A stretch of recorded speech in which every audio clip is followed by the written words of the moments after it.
Good morning mga mamshi. Happy Valentine's sa lahat ng may mga kabalintino dyan. Tayo ito. Wala tayo kabalintino, trabaho. Meron pala akong kabalintino. Ito, saglit. Meron tayo nitong kabalintino. Okay. Ngayon, dahil hindi ko naman afford magpalagawa ng ng buhok ko,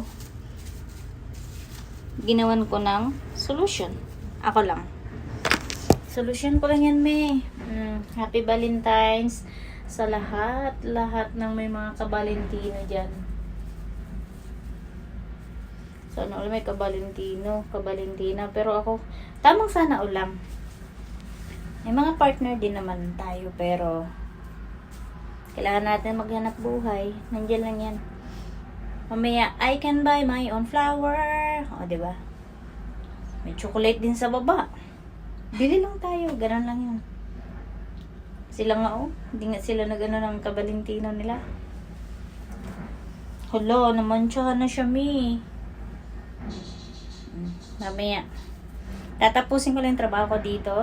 At binati ko lang kayo ng Happy Valentine's at good morning everyone. Happy Rails time. God bless. Bye.